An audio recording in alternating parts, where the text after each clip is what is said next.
si Sir Marlon Mesias atong Chief of Police din sa Dakbayan sa Tanggob. Sir, unas tanan sir, maayong bundag. Maayong buntag sa imo sir ug sa daga sunod aning imong programa. Sir, sayo ta nga hapit na ang pista sa Tanggob, dayon dunay mga activity. Kumusta atong pagpanganda man sir? So far maayo ang atong pagpreparasyon para sa umaabot nga kapistahan ni Saint Michael the Archangel sa Tanggob City. Tay mga naka-assign nga mga personahe nga mo provide og security. Sa pagkakaroon ang activity karon or ang pinaka busy karon ang kuan ang kanira man sa ato ang peryahan kay libre man sa ni Mayor. So ang mga rides so dagan mga bata nga mo bisita ng sa gabi. So atong gibutangan og visible dia nga patrol police visibility. Magrubing-rubing lang pod. Tapos ang atong gipaabot gyud kaning sa kuan kaning sa Anti-Bisperas o kaning sa kadlawanan no may mga dagko nga activity. Unsay dagko nga activity dia sir? Kaning search for Miss Tanggob na Nobena Mas Sojaka o kaning naay motocross boxing event dito sa TCGC. So bago lang natapos ang civil service sports events. So nahuman atong niaging Pizza 12. So karon ato na pong mga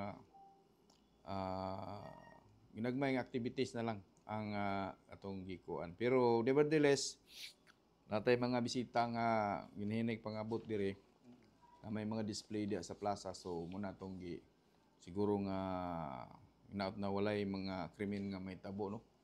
Aron mas enjoyable gyud ang atong umaabot nga pista. Yes, manginaot ta sir nga wala. Pero ang atong security ready na. Ready na actually naka-deploy na tag mga quick reaction team no, quick response. So napunta mga police visibility areas para sa kuan. Para sa kinatibuk-an nga seguridad sa katawan sa Tanggob City. Doon i-augment ang city police. Sa pagkakaroon sir, natay augmentation gikan sa 2nd Provincial Mobile Force Company no. Sa Katim dayon kana sila mag-assist at actually taon-taon na sila diri sa atong police station tabang yun og provide og security para ma-maintain na nato ang kausig kalinaw sa syudad. Sir, salamat kayo ana sir. Dayon umusta ko nimo kasi ang atong kampanya bahin sa illegal nga droga, kumusta ang Tanggob City? Oo, aware kita no nga sa atong base sa atong mga information nga kadawat na gyud ang nibalik na pud ang presensya sa illegal drugs. In fact, ang LGU atong local government unit under the leadership of our City Mayor Mayor Ben Kanama nag-initiate pud sila og mga pamagi lang mga para masiguro pod nga kaning dili gyud sa ingon nga makakuyanap diri sa atong lugar. So dako kay siya tabang gyud atong LGU sa paghatag dili lang sa ilang financial nga tabang pati sa tawo nga pwedeng mutabang mo hatag og information. So mo-initiate og kaning reward system para maghatag gyud og kumpletong impormasyon. So as a result sa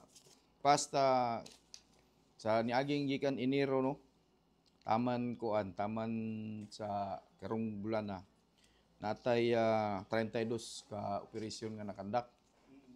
So sa nakadakop tag 39 ka street level individual o kaning isa ka high value individual. So ni total siya og 73.2 grams nga shabu na kumpiska medyo kaning ang ato diri god kuan manggod kanang di kay ingon nga kanang mag-stock og dinaghan ng mga manggamitay diri kay with this kaning accessible na ang atong areas nga naay mga source bitaw sa illegal drugs. So dili gid dinagko sir. Dili gid dinagko ila. Bali tungod sa duol na kayo ta sa mga uban areas nga pwede silang makapalit og mga illegal drugs. So igo na lang sila mo adto dito, mugamit ana. Then ay musulod diri nga mo try og pamaligya maditik na to, sumo na tong kasahan og mga operasyon. Muna siya to natay na aresto nga 32 ka natay operasyon nga 32 nga kung ikatandi na to atong naging tuig 20 ra gyud itong na kaya itong naging tuig. So karon medyo nag-improve ta. Meaning ang indicator ani sir nga medyo nidaghan na gyud ang illegal drugs ug padayon kita nga ga monitor mag-operate aron mapakgang ning problema. Of course, with the support and the assistance of our city government, dako gyud tabang gyud, and of course ang mga suporta pud sa katawhan paghatag og information. Sir, base sa mga istorya po o tinuod ba ang kuan daw source gikan sa Pikas Tampe dayon, kumusta ni atong pag-monitor sa mga moabot dire? Mao lagi sir, base sa mga interview na to ug mga interrogation na to sa mga nangadakpa na to. Kasagara gyud sa ilang kakuanan is nasa Pikas kuan. Tabok, meaning tungod sa kaduol na lang, din di man ta din restriction na to siyempre sa checkpoint. Sa checkpoint, Pilimview Doctrine. So, naagid sila ay kanang kakursunada sa pagpalit dito. No? Dire na ay mga nakuha na to nga namaligya. Dito rin po nilaga ko na sila supplier dito. Lang i-dispose dire. Katong dako-dako tong sa ginalaban nga area. 7 grams. Daghan naman na siya. So, yung distribution area po, mga bukid-bukid sa Tangub City. Daghan naman kapangita ko.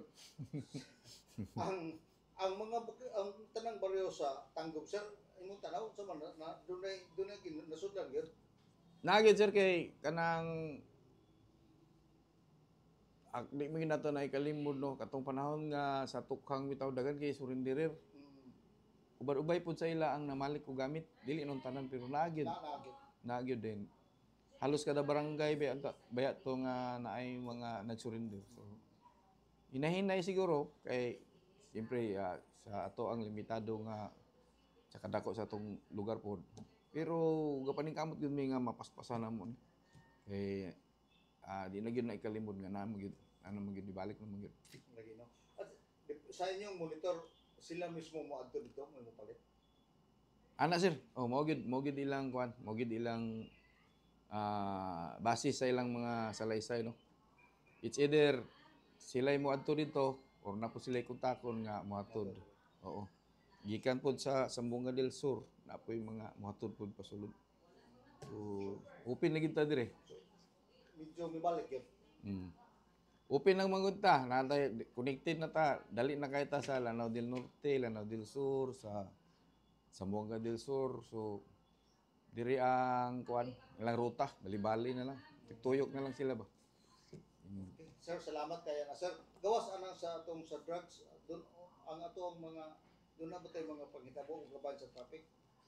Kini atong mga traffic so far sir na mga minor kuan lang mga minor traffic incidents. Gawas atong pipila nga sa mga niaging bulan nga medyo fatal gyud. Kay ako lang nabantayan sa mga cause yang hinungdan gyud is ang rider nakainom. Gusto na mo i-advocate unta nga kaning pag-inom o pag-ride og motorcycle or pag-drive or pag-operate og machine hinaot nga dili nila buhaton kay mao gyud pinaka-common nga hinungdan gyud nga ang nakainom gyud ang driver or sakay sa motor. Sir, salamat kayo sir. Imo lang siguro mensahe sir. Okay, sa mga ato ang tigsunod ning programa no, inauton ta nga maka tunhay nato ang atong kahusay ug kalinaw diri sa Tangub City.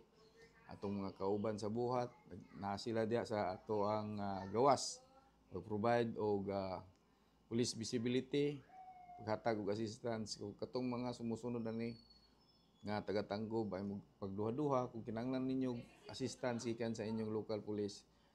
Duli lang sila kay andam na sila mo hatag sa ilang assistance kung nagkinahanglan na gyud sa inyong assistance.